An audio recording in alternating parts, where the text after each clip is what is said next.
கூட்டுறவுத்துறை சார்பில் வயது முதிர்ந்தோர் மற்றும் மாற்றுத்திறனாளிகளின் வீடுகளுக்கு சென்று ரேஷன் பொருட்களை வழங்குகிற தாய்மானவர் திட்டத்தை தொடங்கி வைக்கிறதுல மகிழ்ச்சி அடைகிறேன்.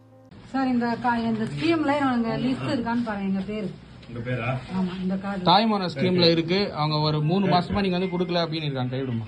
லாஸ்ட் டைம் நாங்களே சொல்லிட்டு போனோம். ஸ்கீம் போய் 3 மாசம் ஆகுது. 3 மாசமா யாருக்கு போன்லாம் நீங்க பண்றதே கிடையாது. நான் லாஸ்ட் டைம் போன மாசம் நான் கேட்டேன், இந்த இவங்களுக்கு ஏன் கொடுக்கலன்னு சொன்னோன்னே மிஷின் ரிப்பேரு அப்படின்னு சொன்னீங்க. எனக்கு நிறைய ஒர்க் பிரஷர் அதிகமா இருக்கு, நிறைய காட்ஸ் இருக்கு அப்படின்றீங்க. அப்ப அவங்களுக்கெல்லாம் வாங்குறதுக்கு மட்டும் தான் கொடுப்பீங்களா? அப்ப இவங்களுக்கு கொடுக்க மாட்டீங்க. அதுக்காக தான் அந்த ஸ்கீமே இருக்கு.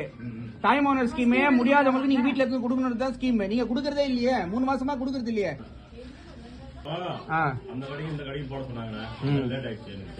சார் லேட் ஆயிடுச்சு போடலாம். அப்ப 1 மாசம் வாங்காம இருக்கணுமா? சொல்லுங்க. வாங்க. நீங்க இப்படி அலட்சியமா பதில் சொல்றது எப்படி சார் கரெக்ட் ஆகும்? ஒரு திட்டத்தை அறிவிக்கிறதோட கடமை முடிஞ்சிடுறதா நாம நினைக்கிறது இல்லை. அறிவிக்கிறதோட கடமை முடிஞ்சிடுறதா நாம நினைக்கிறது இல்லை.